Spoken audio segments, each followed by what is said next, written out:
சுவையான மணத்தக்காளி காரக்குழம்பு. மலைகளில் கிடைக்கக்கூடிய கிழவாங்காய், சின்ன வெங்காயம்,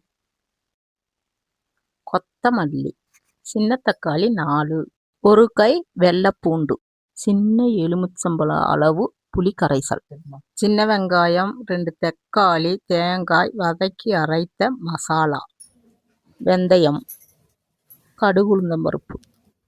அடுப்பை பற்ற வச்சு வடைச்சட்டியை வச்சு அதில் 25 கிராம் நல்லெண்ணெய் ஊற்றி எண்ணெய் காஞ்சதும் அதில் கடுகு உளுந்து போட்டு அது கூடவே 1/2 ஸ்பூன் வெந்தயம் போட்டு ஒரு 10-15 சின்ன வெங்காயம், அது கூடவே ஒரு கை வெள்ளைப்பூடும் போட்டு அது கூடவே கிழவங்காயும் போட்டு, இதை கிராமத்தில் கிழவங்காயின்னு சொல்லுவாங்க, நகரத்தில் மணத்தக்காளின்னு சொல்லுவாங்க.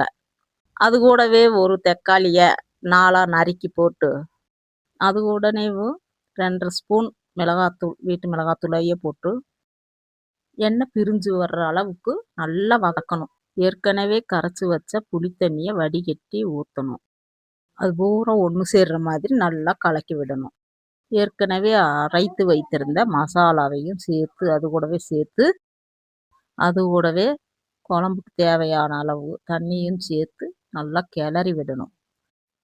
தேவையான அளவு உப்பு, அது பூரத்தையும் நல்லா கிண்டி விட்டு மூடி வைக்க வேண்டும். நல்லா கொதிச்ச அப்புறமா கொத்தமல்லி தழையை போட்டு தூவி விட்டு சுவையான மணத்தக்காளி காரக்குழம்பு ரெடி.